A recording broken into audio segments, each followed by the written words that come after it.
How's it going, everybody? Welcome back to The Big Thing. It is Wednesday. I'm very excited to have you guys here today, and I know you clicked on the show today because you saw both Steph Sabra and Kris Carr on there. Who needs me? I understand. Anyway, there's a lot to talk about here today.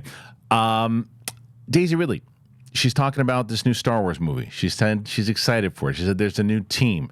There's kind of a hope that some of the old team will come back. What does that mean? Does that mean Boyega will come back? Should he come back? Is Oscar Isaac coming back? What does it mean? And could this movie actually turn things around? We'll talk about that. We'll talk a little bit about Clone Wars, or the Bad Batch, rather. And Steph has watched it, so we'll talk about that. Steph's going to be either happy or sad because there's new comments about Shogun and what the future of it is. And I haven't read them yet. I wanted to do that on the air to see, is there going to be a season 2? Because they announced it initially as just a mini series, but that damn thing did so good for everybody. So does it stick around? That's really probably what we're going to dive into. Rebel Moon, man, that movie didn't do very well as far as critics-wise. It scored not great, and it had a little bit of a softer debut. What should be the next path for Zack Snyder? Should he continue with original stuff? What say you? All that and more. So if you're brand new to the channel, click that subscribe button. We are approaching 140,000 subscribers. We're almost there. But if you guys hit that button, we'll get there even faster. That's right. And why? Well, I haven't watched you guys even do a show yet. Why would I subscribe? Because it's free. That's why.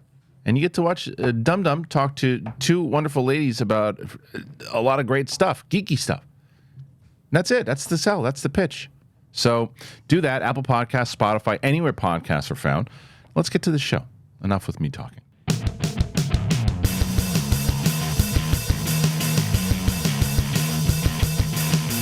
What's going on, everybody? Welcome back. It's The Big Thing. It's myself. I did not lie. Steph Sabra is here. I'm actually AI. Yes. I wouldn't be surprised. Soon. And Kris Carr. That'd be nice for your move. To just put everybody all AI hosts. Yeah. Yes. Yeah. Not for you guys.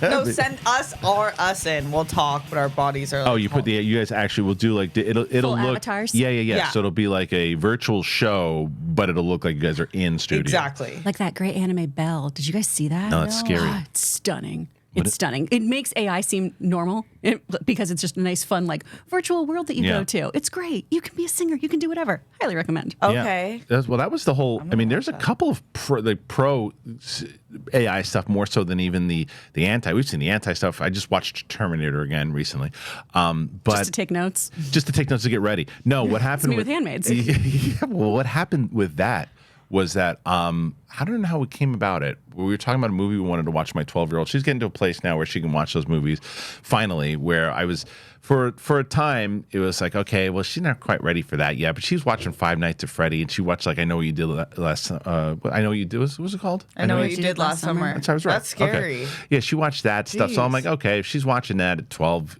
We watched something. She was watching So I Think You Can Dance with My wife, and I was like, let's watch Terminator, right? And she's like, all right. And so we started watching Terminator, and my wife hadn't seen it in so long, and my daughter loved it. The only thing that got me sad, which I understand, this is a 12-year-old's point of view, she's like, she started laughing at one point. I'm like, what are you laughing at? It's like a horror film. She's like, that CGI is ridiculous. And it's 1984, you know, Sure. but, and I was like, and I'm like, and then I stop and I pause it and I go, do you understand that in 1984, this is groundbreaking stuff we're talking about here? She's like, that makes no sense. And I go, it makes a lot of sense. I go, without what Stan Winston did there and all this too. She's like, just hit on pause. I go, fine. So, but my wife, who was watching it, she looked at me. She pauses it at one point. And she goes, I now realize that half of your Arnold quotes come from this movie. She goes, do you know how many times you have quoted this movie? Whether it's Get Out or Nice Night for a Walk, eh? Nothing clean, right? I didn't even realize that. Yeah. I've only seen the movies once. Oh, man. That first one is so good. It's so good. I love the second one, but I love the first one. The first one's amazing. It's the best. It's like a horror film. Anyway, so I was watching that, and it does get more scary. There's a lot of things about scary, and the fact that 1984, they said 40 years, it's the apocalypse is in 2024 when they're flying around and that stuff. He's like, when he's talking about 40 years, and then you put that in perspective of like now in 40 years, what the hell is AI going to be like in 40 years from now? what did James Cameron know that the rest of us didn't? Right. Yeah. So, but the creator was like more so. Did you see the creator? I loved the creator. Loved it. Yeah. Me too. That was pro AI. Yeah. Yeah. It was a beautiful exploration of, the prime directive. We Yeah. talked about this on the We show did. of just, what are you made for? What are you supposed to do? What's your Yeah. programming? And how that can help or hurt humanity. Yes. It was so good. I want to adopt Alfie. I like really felt a strange connection yeah. where I was like, is this my child? That movie's so up your alley. Yeah. It really is. It really is. I remember you said that you loved it. Didn't you say that you and Harry kind of stumbled upon it, right? Is that what happened? You guys watched it together at home? Yeah, we That's watched right. it and I missed the theater run and I had read not great reviews from it, but I was so curious to see what Gareth Edwards was doing Yeah, after that's so right. I long remember. of not Yeah. seeing his work. And we loved it. Yeah, I mean, I really liked it a lot. I think it was, for what he did for that budget, was really good. Right. Yeah, I mean, really it looked good. insane. Yeah. Beautiful. But so yeah, we're gonna AI you guys. We're gonna get your voices. We'll put you in there. And but all jokes aside, and I talked about this. What was really a bummer last week, and I don't know if you guys know, but we recorded our show last week. I recorded my show with Roxy and Brett, and I so bummed because we just had like that kind of free flowing conversation. She asked me a lot about New York, and we talked about because of patrons. I actually made a New York wish list, and people already gotten someone got us a lens. Someone's got us. That's amazing. It's great, and I always put it in the top of the thing. If you want to help out, great. If not, just as good. Comments and likes are wonderful. But we recorded this whole episode with Brett and Roxy, and it was just she was asking me about the move. We talked about stand-up comedy. We talked about Collider Live. We talked about all this stuff, and I was cleaning up my laptop. Oh, God. Yeah. And I was like, okay, I want to get these files and throw them in the trash. I don't need them anymore. I recorded everything. And then I was like, yeah, and before I check that, I'll delete all my files from the trash to make sure those are gone. Okay, now they're all gone and should clean up everything. Oh, well, now I'm going to edit the show. Oh, wait, I just deleted everything. How could I do that? So I deleted the episode, and I've spent hours trying to recover it. Nothing. No. Yeah, it was horrible. So not good. So That's awful. it was terrible. It was terrible. It was crappy. And then I felt bad because Roxy was interviewing me for She's such a great she's great interviewer. for 40 minutes. Speaking of interviews, I can say that we're going to be making a heavier push on bigger interviews now, like the way that we used to do it on when I was with Collider and the stuff that I did. I'm speaking. Well, I just spoke with a company that we're going to start working with. That's going to start booking us guests now.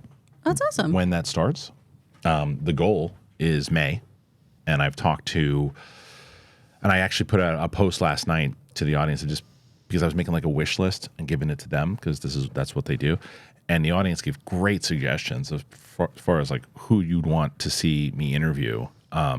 So who would you want to see on this show? If anybody coming up that you would want to see an interview on, and I'm going to ask you who you think my dream interview is. I know you'll probably get it. Oh, You don't know me well enough yet, but you'll get it. A Rushmore of who I'd want? Yeah, there's one dream guest. I gave this guest to the audience. Got it. Roka didn't get it, but the audience guessed it pretty quick when I said if I could have one person, they're okay, you can have anybody you want, but you only get one. Who's the main person you'd want? But don't worry about that. Who do you guys want first? If you'd want to see anyone on this show as an interview, and I want the audience to write. Okay, it would be so fun, but I would have to be there. Yeah. But I would love to watch you interview this person. Yeah. Jennifer Coolidge. Oh, that's a good one. I didn't. Wouldn't She that wasn't be on my list. So fun. Y'all would have a blast. I'm going to put her on my list. She is just. That's a good one. America's sweetheart. Yeah, that's a good I love one. her. Man. Who would you want to see in here? Can be anybody. My interests are so niche. I would love Jim Cummings. I would love It's him. funny. Someone told me to put him on the list. He's him. great. Now He's but you're incredible. talking about the director. I'm talking about the voice actor. Oh, okay. I'm talking about the singing voice of Scar, the singing voice of Rasputin, the voice of Winnie the Pooh. We had him on Collider Live. We had love him on Collider him. Live. He's the only person I've been truly starstruck around. I saw him Oh, at wow. Hugo's once, and I could barely speak. I was just like, "Hi, Mr. Cummings, you're my whole childhood." We could probably get him on the show now love for him. sure. Yeah. He we had him before, but the director was also suggested a bunch of times too. That makes sense. Yeah, he's great. Now, who do you think the number one is? Okay. Come on, Steph. I'm really torn between Stallone and Arnold. Those are good, but no, they're not the number one. Damn it. You'll go. Oh yeah, Okay. Shit. Julia Roberts.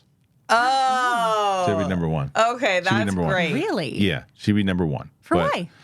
Well, if you've seen my wife, They are like that's probably one. doppelgangers. But no, I've just been a big fan of her for a very long time. I got a chance to meet her during the Critics' Choice Awards once, but I just would like to go over the full kind of filmography, certain questions, just admire her as an actress in general, and things that she's done as far as the balance of. I think that it is not easy, as you've seen many different people who have hit that kind of level and stay balanced, and it took a break, came back, kind of reinventing herself now with the directors and stuff that she's coming back with too, and going to the streaming. So the path of what she has actually done, I think, is a really, really fascinating story. So that's kind of one of the reasons too. That's awesome. Plus, my 12-year-old self would thank me. Yeah. Let's be real. Okay, let's get to some of these topics. Let's start with this one. Daisy Ridley is talking about the Star Wars movie, and it's a new one coming up. It's a lot riding on it, and this is from Gazette Sci-Fi and Fantasy. It writes, Daisy Ridley teases the different Star Wars film that will hopefully be a new adventure, and this is what she says. This is the article itself. There's a lot riding on the upcoming Rey-focused Star Wars film, which will pick up 15 years later after the events of The Rise of Skywalker. So Mark Julian writes, it feels like the Star Wars franchise is heading towards a pivotal moment, at least on the film side. While several television projects have been met with fan approval and gargantuan ratings, the latest trilogy is very divisive, to say the least. It seems like a bit of that pressure can be reflected in the latest comments from Rey Skywalker actor Daisy Ridley, who is excited to reprise the character in a forthcoming film directed by Sharmeen Obaid-Chinoy, per an announcement made at Star Wars Celebration 2023. While speaking to Total Film to promote her upcoming release, Young Women in the Sea, Ridley seemed to have some frenetic energy when discussing the project. She says, it is really strange. I think the whole thing will feel so different anyway with a totally different team, said Ridley, who is now 32. When she first started filming The Force Awakens back in 2014, she was 22 and had a modest number of roles under her belt. 10 years later, things are different. Ridley confirms, I'm in a very different place than I was. I'm probably going to be one of the adults, and initially I was the youngest person on set, which is a weird feeling. With no Star Wars Celebration slated for this year, the next one is in 2025, fans are hoping that more details on the project will be announced on May 4th, aka Star Wars Day. It's expected that filming on the project will kick off in late 2024 or early 2025 for a 2026 release date. In terms of the production, Ridley said, I would also hope that it's a lot of the same crew. Obviously, many people shifted, but many people stayed the same through all three films. And there was something wonderful and comforting about that. But I don't know. It all remains to be seen. I would hope it feels natural in some way, but also, I don't know. It's a new adventure. I'm hoping it's sort of a bit of both. Naturally, fans are curious about who it could be alongside Rey in the new film. Oscar Isaac's Poe Dameron and Boyega's Finn are presumably still out there and fighting the good fight, and Mark Hamill's Luke Skywalker could always show up as a Force ghost. So much to talk about with that article. Kris, let's start with you. What do you take from all of that comes out? Do you have hope in this movie? I always have hope for Star Wars. Yeah. I always have it. Hope springs eternal. But so many of these movies have been canceled before they've gone into production. And so I just don't hold my breath about them anymore. I'm always hoping we're going to get it because Star Wars belongs on a big screen. I love when we have these TV shows, and some of them, like The Mandalorian, like Andor, those have been really, really fabulous. But I really like seeing Star Wars as a movie in a movie theater with a whole bunch of other people. I also tend to get a little tired of continuing to dwell within the Skywalker saga, just because it's a huge galaxy far, far away. I want to learn about other people. I want to learn about other stories. And I know I've talked about it ad nauseum on this show about how it feels very Dickensian, where everyone's related to each other and everyone knows each other. And one of the things I was most excited about in that second film was the idea of just, Force users pop up anywhere. It kind of the idea of Spider-Man, right? Anyone could wear the mask. You could wear the mask. You could have a whole shit ton of midichlorians. Maybe you're a Jedi. I loved that idea. So if it's all about her rebuilding the Jedi Order and finding new Jedi and exploring that and having a new threat that is not a clone of Palpatine, then I'd be really excited. Steph, what do you think? I think I don't blame her for if they're assuming that she's nervous about this. I think she went off Instagram for years, and I also don't blame her for that. It was crazy. Especially at 22 years old. Yeah, that's just so Oh man, I don't think that the actress who plays Rose Tico, She jumped off too, yeah.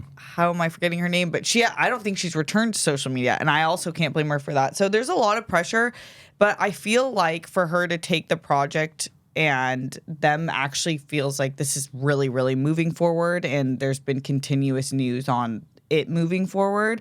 I feel like it's gotta be. I just have hope that it's a good project. It just is. It's a lot of pressure to go back to a character that was so attacked. Well, that's exactly what Chris, what you just said, right? It's like you always want, fingers crossed, that it's going to be good, right?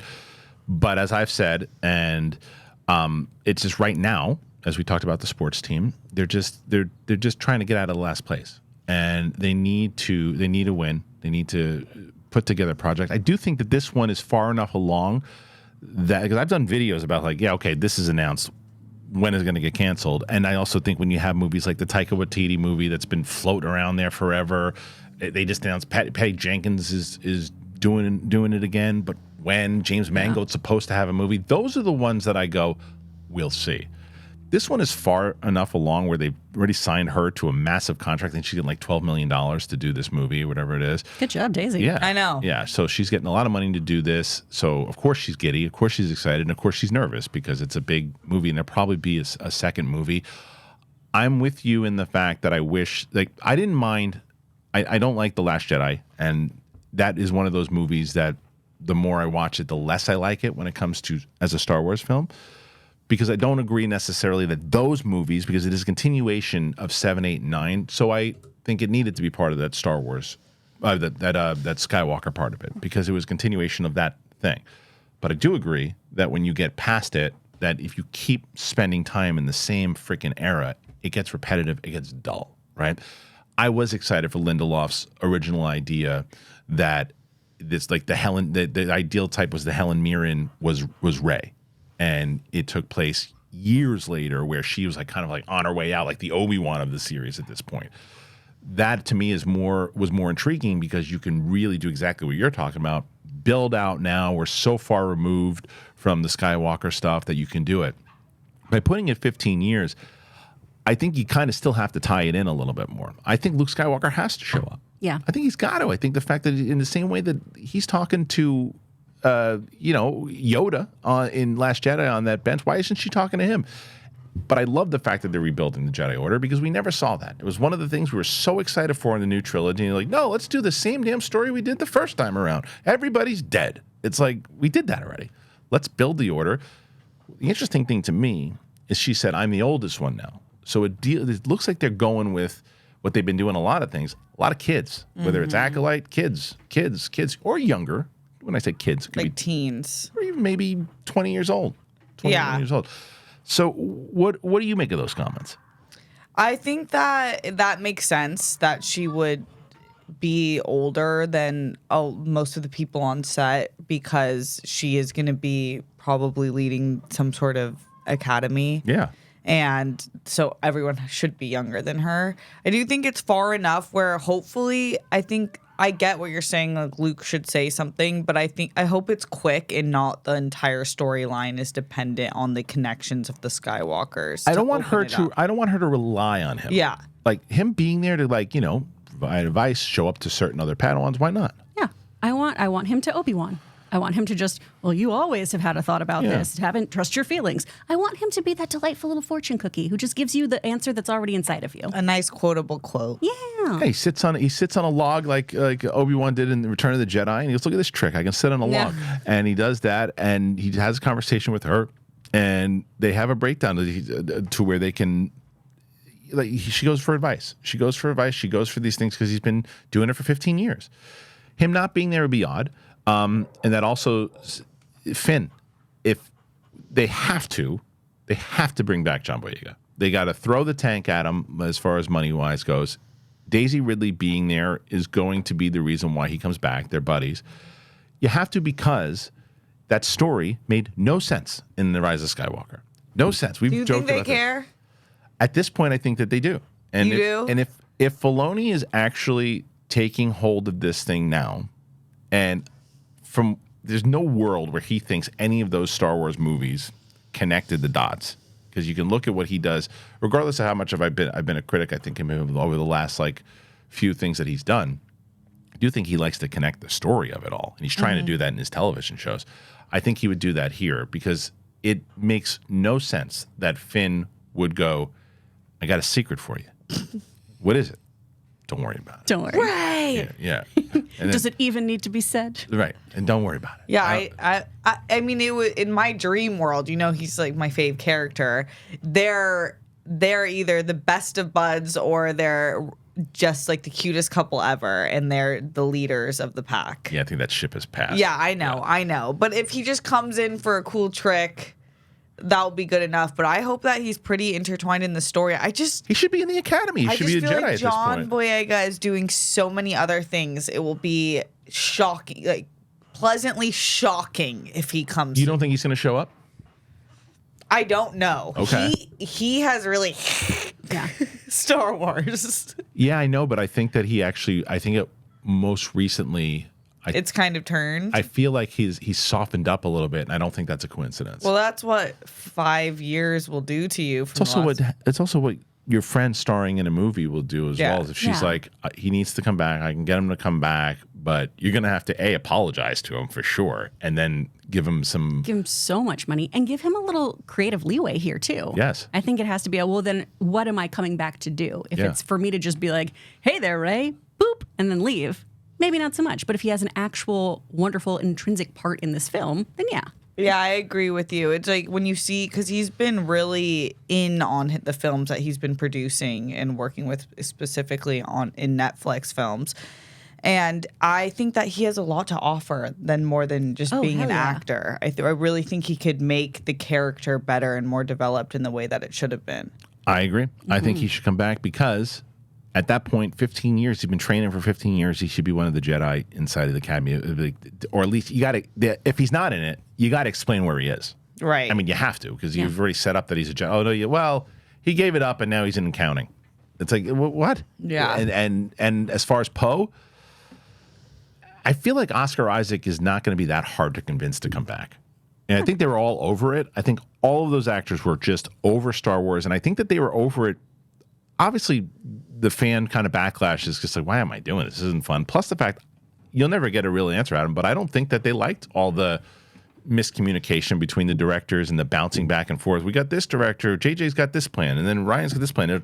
Colin's going to have this plan. Oh, wait, Colin's gone now? Okay, well, who's coming back? JJ's coming back. All right, are we going to stick with what Ryan set us up with? No, we're going to go this way now. It's like, that's got to be so jarring for an actor. No one likes that. No. I mean, when you go to your 9 to 5, no one likes that. Right. Of just, Right. I need this to be one conversation, not 16 email threads, and that's what that became, basically. Yeah. And especially when you have to go on the, offensive and talk about how great this movie is, how the changes are all amazing, how you loved working Right. with every single director and every single creative choice was absolutely amazing while you're promoting your movie, because that's part of the game. But that's what I love loved about so tiring. Totally tiring. That's what I love about what Boyega was doing, though, Heck yeah. because he was not doing that. Boyega was kind of, you could tell, you could see right through it. There was that when they had that horrible line of they can fly now, they can fly now.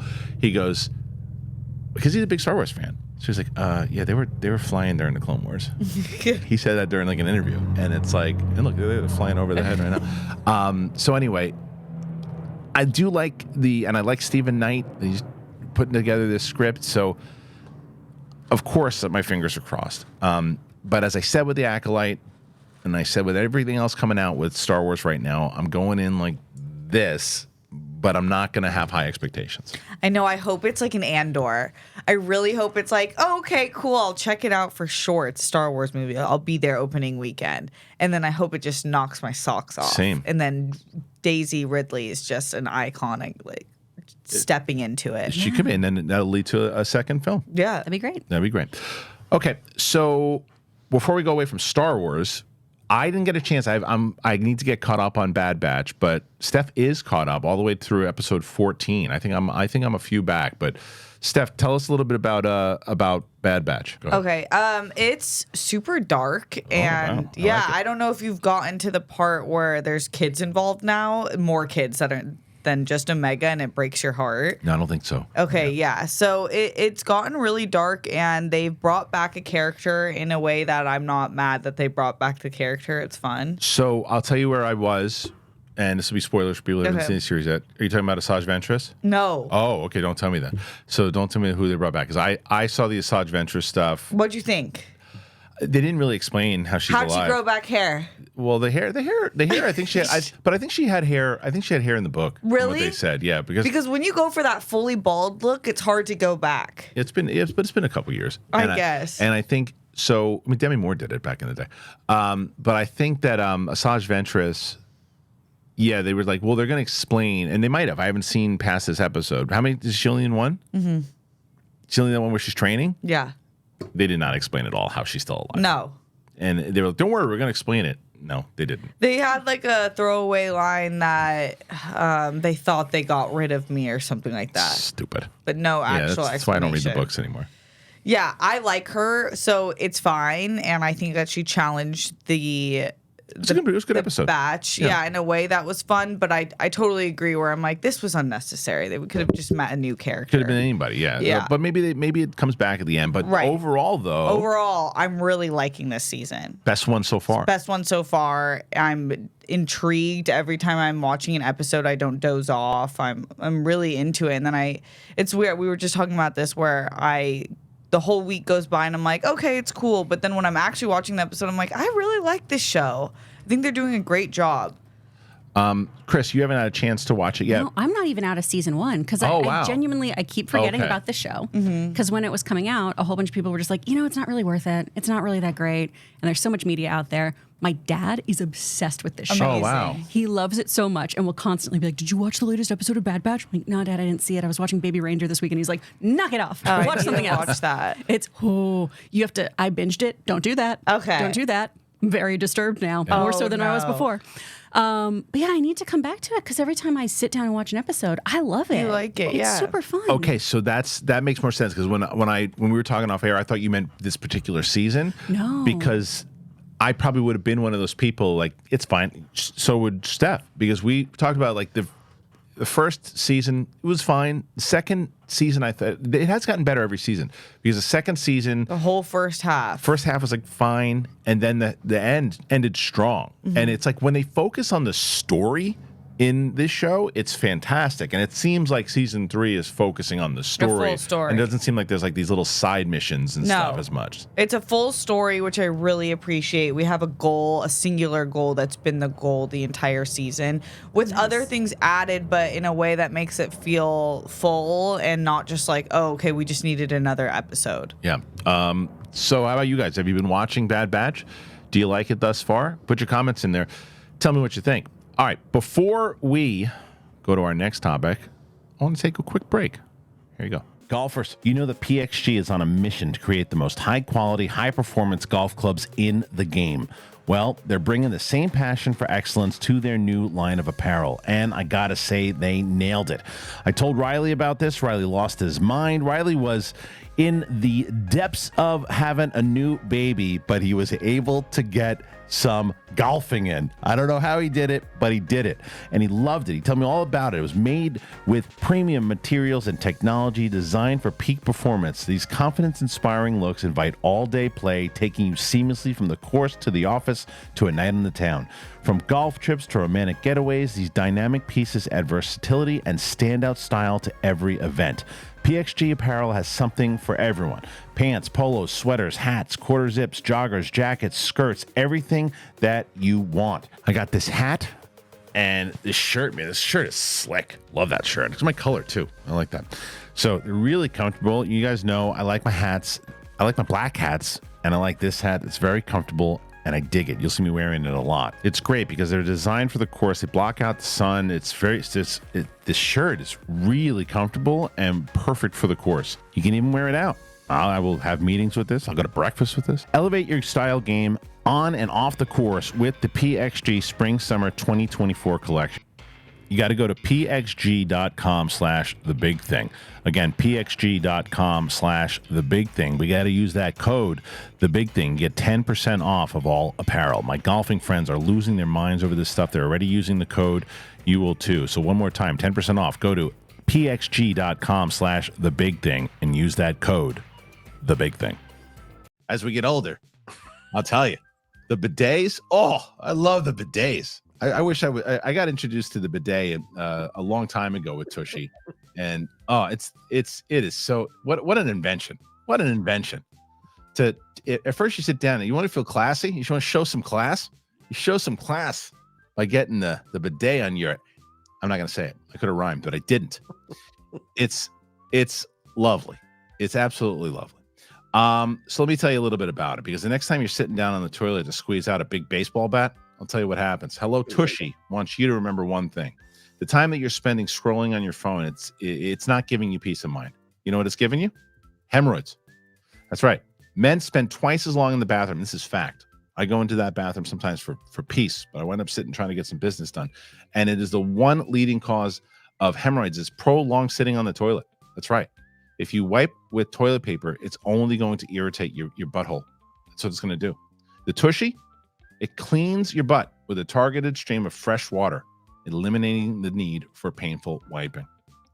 So I really, really dig it. And it just feels nice. Again, I feel classy. I'm not gonna lie to you. I feel classy. That's the whole thing. So Tushy Bidet cleans your butt 2 times better and gentler than wiping with toilet paper. For the rest of your life, you can leave the bathroom sooner feeling confident that your butt's actually clean. The bidet easily attaches to your existing toilet. You know how long it takes? Under 10 minutes. 10 minutes. I was gonna say 20. It's not true. It took me about 8 minutes without additional plumbing or electricity needed. Every Hello Tushy bidet comes with a 30-day hassle-free return and a 12-month warranty. So stop wiping until you bleed. Come on. Join the 3 million butts who've already made the switch to Tushy. For a limited time, our listeners get 10% off your entire order when you use the code BIGTHING at checkout. That's 10% off your order at HELLOTUSHY.com, HelloTushy.com. Promo code BIGTHING. Yeah, man. VESSI. So John, I got these new shoes, and they have it's like rainwear. It's really, it's incredible. They sent it to me a while ago, but I'm so excited to tell them about them. For us, I want to tell you that VESSI has this innovative, it's like footwear, and it's designed for spring weather. It's great. So Stormburst VESSIs are the ones that I really want to kind of emphasize, and they're your go-to for every setting, city streets to outdoor adventures, enhancing your style and activity with ease. So you can, whether it's snowy trails, wet streets, morning dew walk. So whether you're facing unexpected snow or slippery paths, it's so crucial in general to have these. I'm planning a move. I've talked about this, but it's been raining a lot in LA.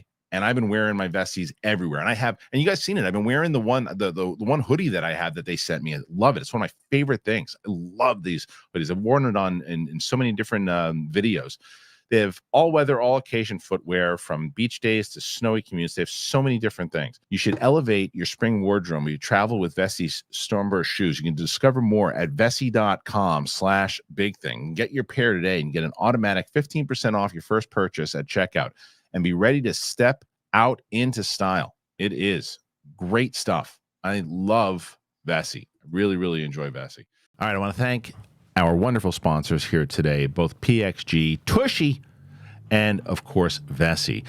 Very excited to have them on the show. And as I mentioned to you guys each and every episode, that thank you so much for those people who go, oh, you know what? That one sounds very interesting to me. I'm going to check it out. I'm going to use the code for the show. That is why we have a show and we keep doing shows, because you guys do that. Get yourself something wonderful and you support the show when you do it. All right, let's move on. Here we go. I'm literally going to use that Tushy code. You should. My friend got one and I was like, this is the height of luxury. You should. They're great. I'm getting one. Use the code. Okay, well, I will use the code. I definitely will. What? I love a discount. Yeah. I don't want to pay full price for something. They'll be in this episode too. I see your Vault Tech guy. What's that?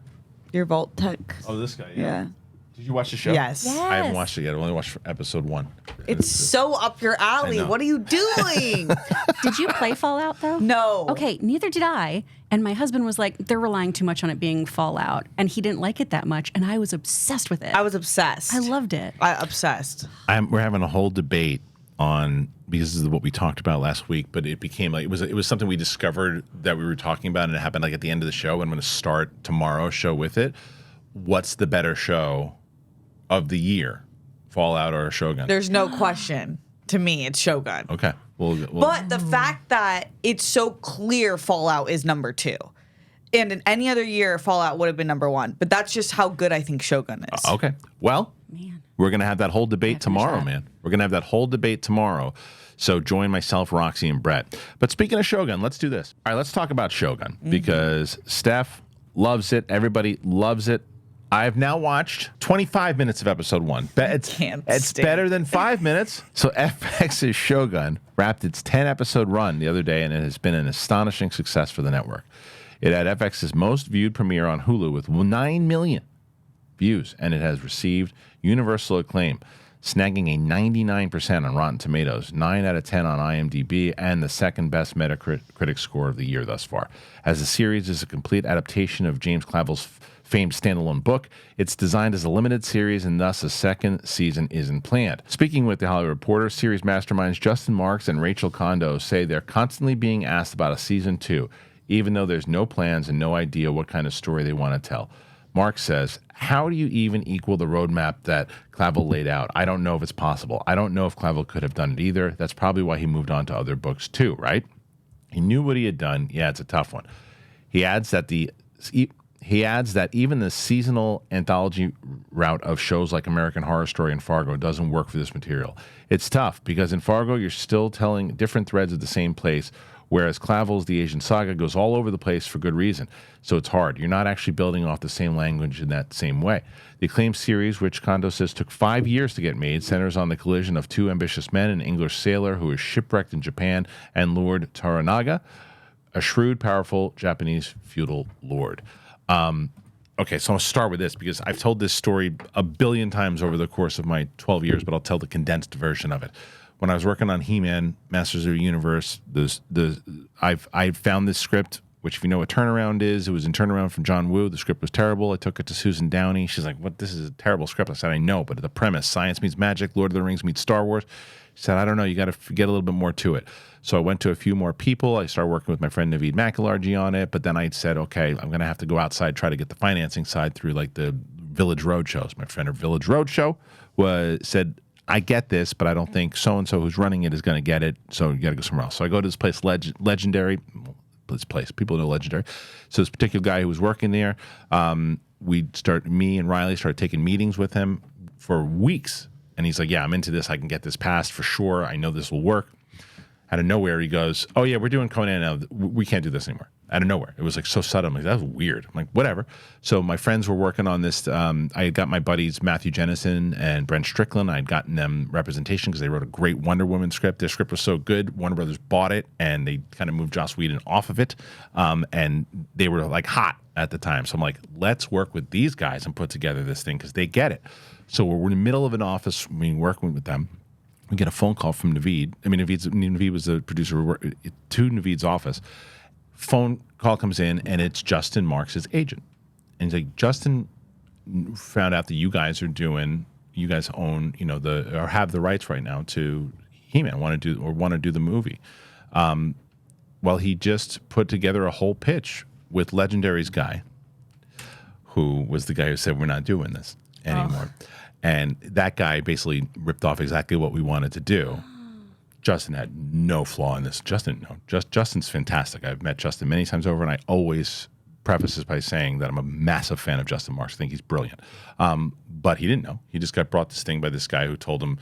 And then he worked on a He-Man pitch, and he was going to do it. But Justin Marks is brilliant. Justin Marks was part of Top Gun Maverick. I didn't realize he was part of this show, so this makes a lot more sense. So it makes a lot of sense. Yeah. So you hear all that.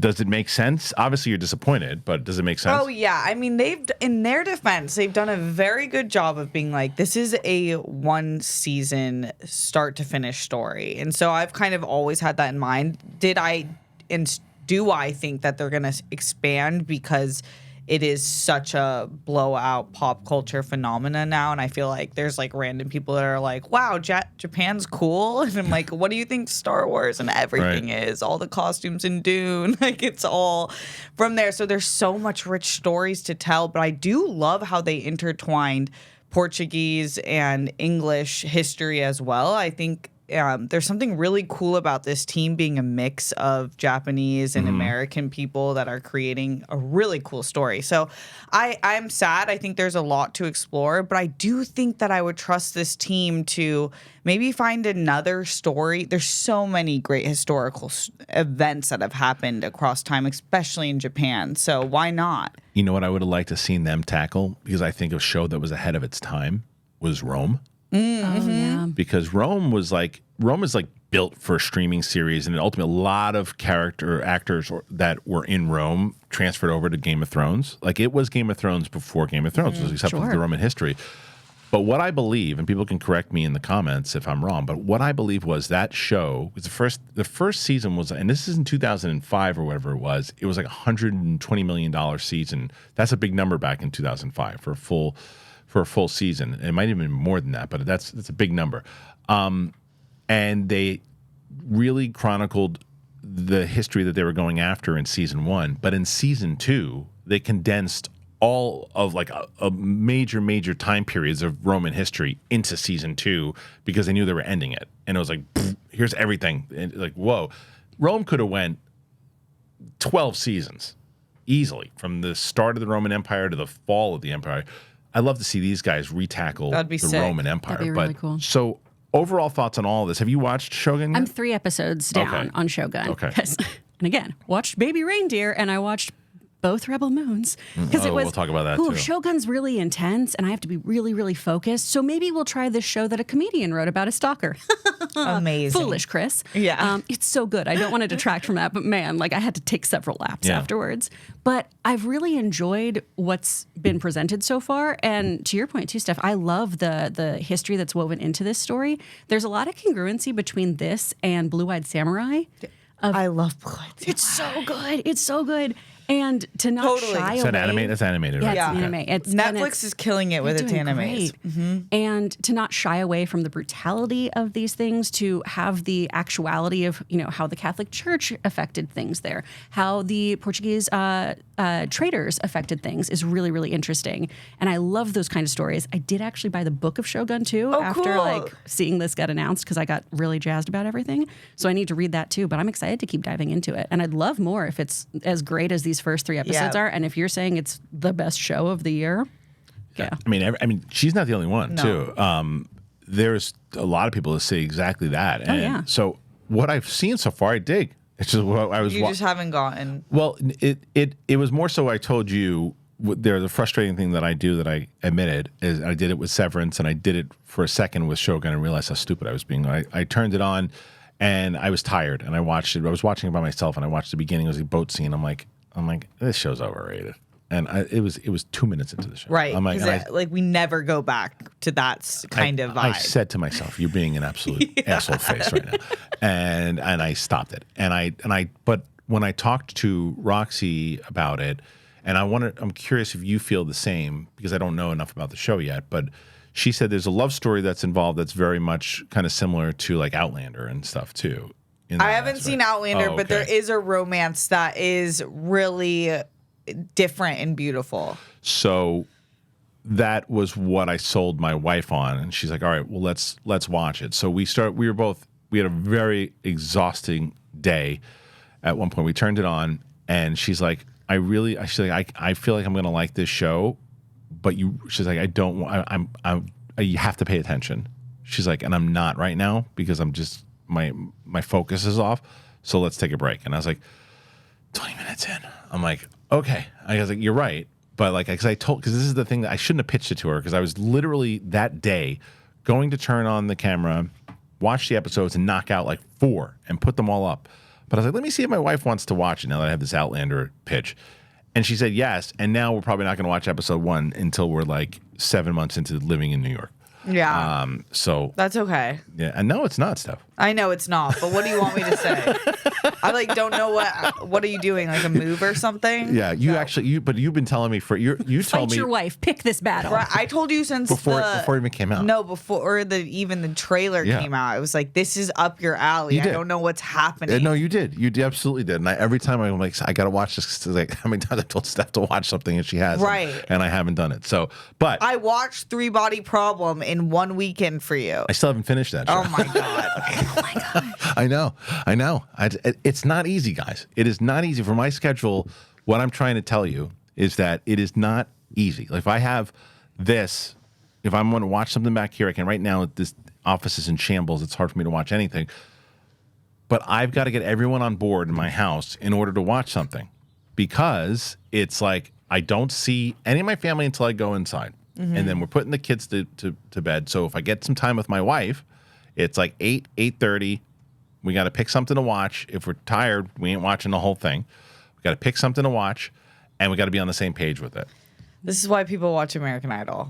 This is why families turn to American Idol. Logan and I watch Chopped most of the time. Right. We just go watch Chopped reruns because he teaches all day, and then by the time we actually sit down together, it's impossible. Oh, I don't want to watch anything heavy. Do you want to just play Final Fantasy and I'll read a book, or we'll watch Chopped?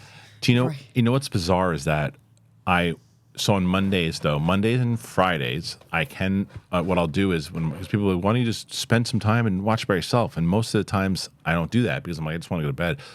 But Mondays and Fridays right now, I probably could have knocked out 1 or 2 episodes of either Three Body Problem or Shogun if I wasn't going to watch it with my wife. But I've been watching Monday Night Raw. Oh, and I was like, that's fun because I'm like, well, because I've been the most invested in it that I've been in 15 years. And I'm watching it after I watched WrestleMania with my little one. I was like, okay, I'll tune in to see how they're playing it out. And I've been watching everything, and I've been into it. Plus the fact I want to try to get more wrestlers on the show, so I want to be more informed when I'm doing the interviews, because I didn't because during the Collider Live era, we would have wrestlers on, and I knew I was tuning in here and there, but I wasn't like as invested in it. So it was harder to talk to people about it. Now it'll be easier for sure. But you know, my 6.5-year-old, you know what she watches all the time?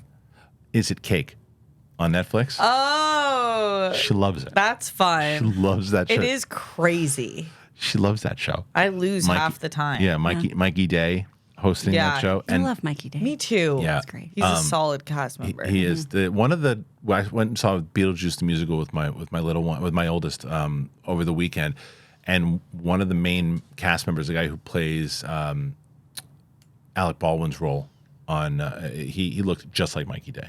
And I said to my daughter, I go, he looks like Mikey Day. She goes, I was going to say that. I said, he looks a little. She goes, a little. She was like, and I'm reading this book on physics randomly, and that. it's so after Three Body Problem really inspired me. And they were talking about how in history we've ebbed and flowed on. We started with a huge push of science with our philosophers, our main philosophers being very science driven, and followed thereafter. Then religion came, and heretics came, and they deemed all science witchcraft. And people like Galileo were shamed on the streets and locked in their rooms. And, you know, he was on house arrest his whole life, basically. And I'm like, we haven't changed. We just decide who is our loser for the moment, and then we just shame them publicly. And it's so gross. I'm glad you brought that up, because what I will do is plug my next Tuesday's episode of UAP Tuesday. I just had on a professor at Harvard, Dr. Avi Loeb, cool, who talks about Galileo. Oh, really? Talks about that very thing, and the idea of just what all of this stuff is linked to is consciousness, quantum physics, the idea of bending space and time. Like I asked him, there's this crazy video out there about the Malaysia Flight, the MH370. You know, so there's this video that has been, I don't know if you guys have seen it, it's been popping around on the internet for the last 10 years, and it shows supposedly like the thermal video of the plane, and then these 3 orbs going around it, and then this poof of energy, and then all of it just disappears. it has not yet been debunked in the fact that, like, there have been people like Three-Quarter Crew or Quarter Crew and other people that have said, like, oh, that's easy to remake and do that. But there's been an ask for people to say, like, if the actual person who made this will give you X amount of dollars, just give us the actual files and show us he did this so we can shut up. No one's ever come forward yet. Whatever it might be. There's a guy out there that I'm having on the show named Ashton Forbes, and he's coming on the show to... He is convinced that it was these orbs that did this. He doesn't think it's NHI or alien. He thinks that it's actual technology through quantum physics that did that. And I spoke to Dr. Loeb about that, and I said, I don't know what to believe in any of this stuff, because anything could be doing. I said, I'm not asking you if you think the video is real or not, but is that possible with science? And he said, absolutely.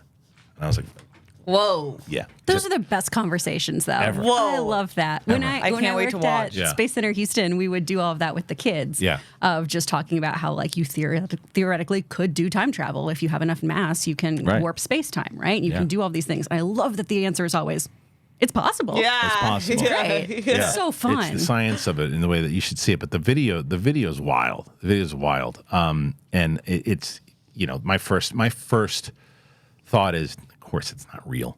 But this guy that I'm going to have on the show next week is convinced that it is. He's got to convince me. I don't. But that's fun. Yeah, he's got. He has to convince you. He's got to convince me. I'll show you the video real quick. Okay. 370. So that's the plane. Those are the orbs kind of coming around it.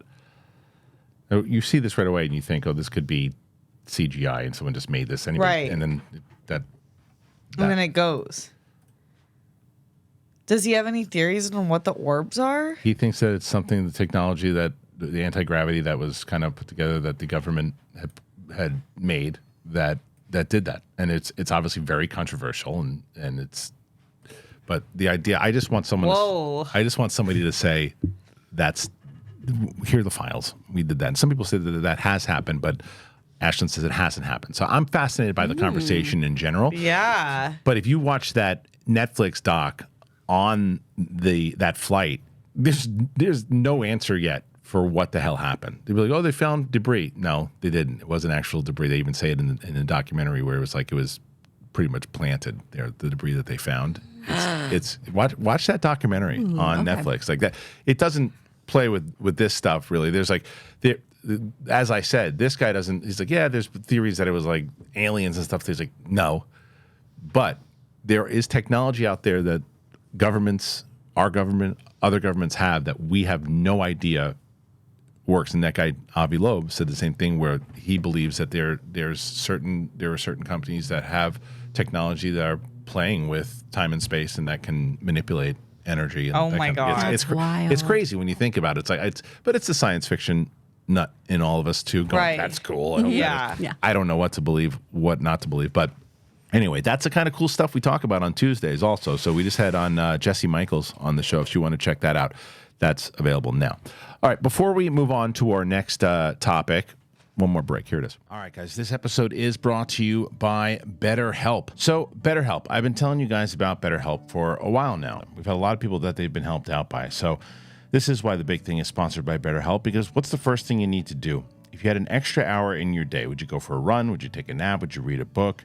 Would you show up for a friend? Well, the problem is a lot of us spend our lives wishing that we had more time. The question is, time for what? If time was unlimited, how would you use it? The best way to squeeze that special thing into your schedule is to know what's important to you and make it a priority. Therapy can help you find what matters to you so you can do more of it. So I've mentioned Roxy Stryer. She's talked about it many times. She's really benefited from BetterHelp. I've had people inside of my family that have benefited from BetterHelp because talking to someone helps. And if you're thinking of starting therapy, give BetterHelp a try. It's online, it's designed to be convenient, it's flexible, and it's suited to your schedule. You fill out a brief questionnaire, you get matched with a licensed therapist, and you can switch therapists anytime, no additional charge. Learn to make time for what makes you happy with BetterHelp. Visit BetterHelp.com/bigthing today and get 10% off your first month. That's BetterHelp, HELP.com/bigthing. Let me tell you guys about NUTRAFOL. I'm going to tell you guys about NUTRAFOL. I'm very excited to tell you about NUTRAFOL. I've told you about NUTRAFOL many times over, and I've gotten people, and NUTRAFOL even said, like, we're back because the audience is listening, and they're checking it out, and it's working. Because if you didn't know, Did you know that 80% of men are going to experience hair thinning in their lifetime? Because it's normal. It doesn't have to be your fate. You can get ahead of it with NUTRAFOL. What is it? Well, it's a clinically tested hair growth supplement for men. A lot of times you blame genetics, but there are multiple things at play when it comes to hair thinning. So what is NUTRAFOL? It is the #1 dermatologist recommended hair growth supplement brand with over 1 million people seeing thicker, stronger, faster growing hair with less shedding. You can take the first step to visibly thicker, healthier hair. And for a limited time, NUTRAFOL is going to offer our listeners $10 off your first month subscription and free shipping. When you go to NUTRAFOL.com/men, you got to enter that promo code BIGTHING. You can find out why over 4,500 healthcare professionals and hairstylists recommend NUTRAFOL for healthier hair. NUTRAFOL.com/men. NUTRAFOL.com/men. You got to enter that code BIGTHING. NUTRAFOL.com/men. Promo code BIGTHING. Very excited to have them on board. Thank you to our friends over at BetterHelp and NUTRAFOL. As I mentioned before, please, please, please consider one of our sponsors here today, especially BetterHelp. I thank them for sponsoring the show today, and I know how much that they've helped out people in my family and Roxy. I've talked about Roxy, and Roxy talks about it all the time. Okay, let's get to this. All right, Rebel Moon, man. I was really excited for this movie when it came out, and that's another one to where I know it's not shocking to anybody. I never finished it. Zack Snyder's Rebel Moon Part 2, The Scargiver, the second half of this two-part science fiction epic for the streamer. It topped the Netflix movie charts in its first week of release. In its first 3 days, the film reportedly pulled in 21.4 million views, making it the most watched title of the week from the 15th to the 21st, beating the second week of Woody Woodpecker Goes to Camp, which my 6.5-year-old calls creepy, which scored 18.8 million. It also pulled in fewer viewers than this past December's Rebel Moon, which scored 23.9 in its first 3 days. Both aren't the biggest Netflix launches of late, with the Julia Roberts-led Leave the World Behind at 41.7 million in its opening weekend. The Millie Bobby Brown-led Damsel. Why is her freaking name so fun to say? Millie Bobby Brown. Millie Bobby Brown. The Millie Bobby Brown-led Damsel snagging 35.3 million views, and the Kevin Hart-led Lift that took in 32.8. Indeed, the film didn't even get a full week in the top spot and has already been booted down to second by Netflix users who are turning into the just arrived Anyone But You on the service. Oh, is that on there now? That's good to know. Like all three of us are, oh yeah? That's something, that's probably one I'll wind up watching with the wife. It's fun. Before we even get a chance to watch anything else. You're the only one that has seen this now? I didn't know the second one dropped. Oh, part 2? Yeah. That's funny. Yeah, It was an event in my house. Wait, I actually liked the first one. I didn't even know. Okay. My husband loved the first one. Yeah. He enjoyed it so much, and I kept joking where I was like, you and Zack Snyder are the only people I think who are excited about this second film. And he was so disappointed in the second. Oh, no. Because if you don't know Logan has a very Tombstone Pizza approach to media, where it's, even if it's bad, it's good. It's still pizza. Yeah. Right? He loves everything, and he loves dumb fun. He is a huge apologist for Kingdom of the Crystal Skull. So we sit down to watch this movie, and it's just not good. And I a lot of people, I'm sure, think that I just hate Zack Snyder stuff. I don't. I do think he gravitates towards style over substance. Yes, that's a lot of people feel that way. And I feel like, one, if you took away most of the slow motion in both of these films, could have been one. And two, it feels like a really good first draft. It feels like there's a lot of cool concepts that would have been really fun to explore because it is his version of Star Wars. Yeah. It's just not executed in a way that makes sense and feels fulfilling. Bummer. Yeah, I mean, you're not the only person. The first movie I saw mixed results on. First one I saw, and I'll tell you, from what I saw, and I didn't stop watching it because I didn't like it. I just was one of those movies where I was like, I watched it and I was like, I was very excited for it because I always welcome new science fiction, especially the fact that it's around based off of Star Wars and those. I was like, yeah, sign me up. And what you just said was one of the reasons I think that I was like, oh, I'll get to it. And that was, I was getting invested in the story, and I really like Sofia Boutella a lot. Yeah, she's incredible. She's great. And I was really getting invested in it, and they would get me to this moment, and here we go, where here's this thing where she's got to do, she's kind of just got this troubled past where she was part of this thing, and she's trying to get away from it, and we're leading up to this fight, and then she just, slow motion. And I was like, just get to the fight. Stop with this. You don't need slow motion right now. Like, it's slow, like, literally, like, okay, let me make a phone. Why? Do you like farming? Because in the second one, get ready for a lot of bales of hay to be moved. In slow motion? As slow as possible. But that's what I mean. It's like, why? Logan grew up on farms too, and he was like, I hate this. No. But that's where it just doesn't make sense why you do that, because I agree. There are things there. I'm like, great. And I don't think he's fantastic with actors as far as getting performances like really good. Well, I shouldn't say that.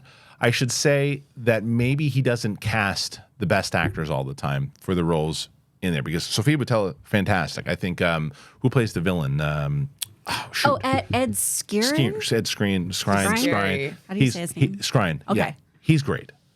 So those work well. But I think they were like, did not like Ray Fisher in that first movie at all. Oh, I liked him. I thought he was overcooking it.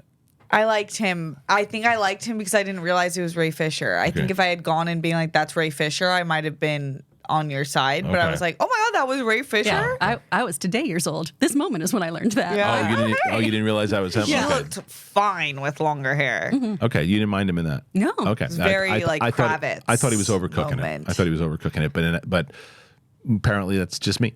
But either way, I haven't seen the second one, so I can't say I don't get the hate, but I don't get the hate on the first one because I don't think it was a movie that you hated. It was just kind of like a, all right. It was, this is a movie. Right. That's fine. Yeah. I wasn't in love with every aspect of it. And it was I've noticed this too with Suicide Squad. Like the whole assembly process just feels a little like The first one. Aussian. Yeah. Okay. Of like, and now we're off to find our next person. And I understand that that's how that works. You have to like connect the dots and find your crew and everything. But it does feel very formulaic after a while. And so I feel like sometimes maybe if you show instead of tell, again, on that second draft, give me just give me more Nemesis, because that character is dope as hell. I loved her. She was incredible. Oh, the one who with the spider lady? Yeah. Yeah, she's cool. Yeah, I really like her. She's essentially like the Jedi, right? Yeah, Basically, yeah. But like, it was just so hard to fully invest. And I want him to do well. I want him to make great movies because I just really like Zack Snyder I do as a too. dude. Yeah. I do too. And I think he's cool. He'll be fine.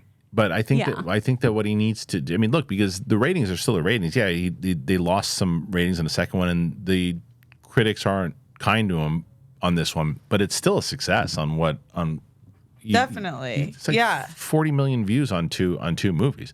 Mm-hmm. So I think he should.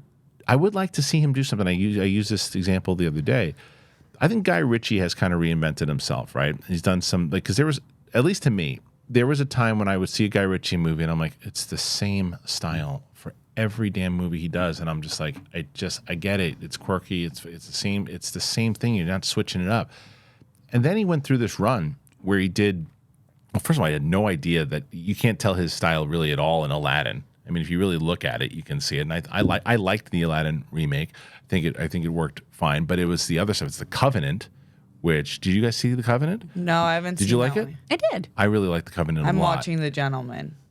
And that's the other one. Gentleman had more of his style in it, but it's the balance. It's and great. Then what did I What just... he gets out of Vinnie Jones in that is So good. It's what he gets out of what's his face? Theo. Theo James. Not Theo James. No, you're talking about The Gentleman. You're talking about the show. Oh, We're yeah. like, Theo? I'm talking about the movie. I'm talking about the movie. The movie because he in the Oh. Like Charlie Hunnam and all them. Yeah. I don't think Charlie Hunnam I don't think Charlie Hunnam was great in Rebel Moon Part 1. He's fine. And I don't think he's a great actor. I think he's fine. I thought he was great in The Gentleman. I thought Interesting. he was great in that movie. He was in The Gentleman was a fun movie. Yeah, and Bobby Finstock, Tom Dagnino's in that movie. Oh, he is? Yeah, he plays Colin Farrell. Colin Farrell is Bobby Finstock in that film, in The Gentleman. I was like, how did I? No, yeah, kind of. He absolutely watch that movie. Okay, again. I need to watch it. Yeah, I Watch just it hate again. watching Henry Golding as a villain. Henry Golding. I that's hated right. that for That's him. right. And he worked with Guy Ritchie again in the movie I just saw in the Ministry of Ungentlemanly Warfare, which I had a lot of fun with. Oh, cool. I had a lot of fun with the movie. Henry Golding isn't in that movie enough. I think I told you that last Yeah, week. which made me really sad. He's 'cause good I in it. love him. He's really good in it. I love Just him too. Not in it a lot, and that he not as defined. But my point in all that is that there are a lot of Guy Ritchie-isms. That was his Inglourious Basterds. That's what that movie was.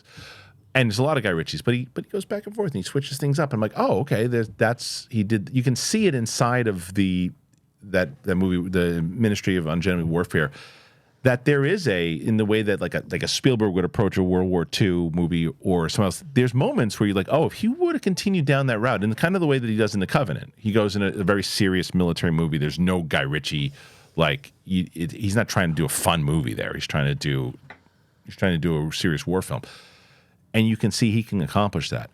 That's what I want to see from Zack Snyder. Absolutely, and there's the potential for that because in the second one, there is a beautiful, almost dialogueless moment with Nemesis that is so well done. And you can go, oh, yeah, this was done really beautifully. And I don't know if that was Zach directing her, or this actress taking point on this, or the two of them just coming together for this beautiful moment. But there's just little glimmers of, oh, there's real potential here. Right. And then there'll be a silly kind of thing where you go, oh, wow, we lined up this shot with no one sitting on that side of the table because we didn't want to move the camera again. And I know most people aren't going to be bothered by that, but I was. But there's just little things like that of, there just needs to be a little more finesse and a little bit more of these beautiful, let me show you something moments. He's got that potential. Yeah. I think we just have this idea of the aesthetic and the blockbusterness of it that I think he could ease back on and really thrive. I agree with you. And I also wonder that what I've heard a lot of people say, that they didn't watch 1 or 2 because there's a rated R version coming out soon. Oh. And Zack Snyder has said they're completely different movies. Now, I don't know what that means, how you're going to make those movies. First of all, why don't you put that movie out first? Yeah. If it's a completely different movie.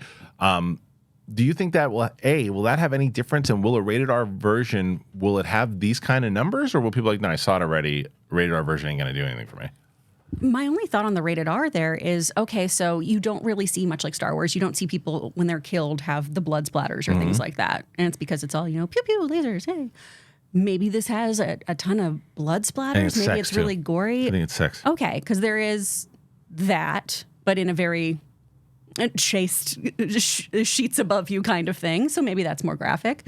But I don't feel like that would really change the game story. here. Yeah. What do you think, Steph? I think he should have led with that. I think most of his fans are in that, still, at least for me, like in that 300 realm where I'm like, Yes. yeah, just do rated R then. I don't know. I feel like he's hurting himself, and a lot of it might not be his problem with like an extended cut, a regular cut. And it's like, let's just see the cut you intended from the beginning. Especially when it's Netflix. It's like you have the opportunity. It's not like he got screwed with Warner Brothers. He got screwed. Like it was just, they put out a completely different movie. It wasn't his movie, and he was able to put out the movie that he wanted to make. That's not the case here. It's like, put in your contract, let's do my version first. And then if you feel like it's too bloody and everything too, and you want to show kids, then you can put a thing where like, here's the PG-13 version of it, but this is the pure movie of what it's supposed to be. So I don't understand the strategy of why that happened. Maybe because they wanted to get more of the viewers to go in and see it. But like, I am curious of the strategy, and I'm curious of the game plan of how it actually pans out, because I want to see what the numbers are like after that rated R version comes out, because it could wind up being a genius move. If people actually go, all right, let's see how different it is. And if it is actually different and it actually is better than the original, then it might be a genius move. It could be too, because Netflix's whole thing, right, is how do you make money on this? You have to keep getting subscribers, not just maintain them, but continue growing. So, one, you might stick around if you're, I do want to see that more gory version of this, or it might entice you, especially with the password crackdown, to sign up so you can see it. Maybe. Yeah. Maybe that's part of it. I would actually, I know he probably won't do this, but when I watched the first one, I was like, I think this would have been a really good show. Yeah. Because then you could spend one episode per character, and then it's like you don't feel as, okay, we're going to the next one. You just start going to the next one by the next episode. I think that pace is what kind of threw me off. Yeah. Anyway, we had other stories we could have talked about, but we didn't. Because we talked about a lot of different things, and we had the kind of conversation that I'm glad that we did. And I want to thank my two panelists here for having those conversations with me, starting with Steph Sabra. Where can I find you? At Steph Sabra, The World Girls, 6 p.m. PT Wednesdays. Very nice. Kris Carr? It's Kris Carr on Instagram. You can find my voiceover studio, Speak Friend Studio, sign up for some voiceover classes, and then check out my podcast with Amy Newman, Two Filthy Casuals. Thank you guys. Please do that. And as I mentioned, make sure you check out tomorrow's show, which is going to be myself, Brett, and Roxy talking about Shogun and Fallout. What's the best show of the year thus far? You can put your comments in there tomorrow, be part of it. Apple Podcasts, Spotify. If you want to and you're able to, you want to check out that New York wish list, it's the first thing you'll see below. Thanks for joining us here today. I appreciate it. We'll see you next time.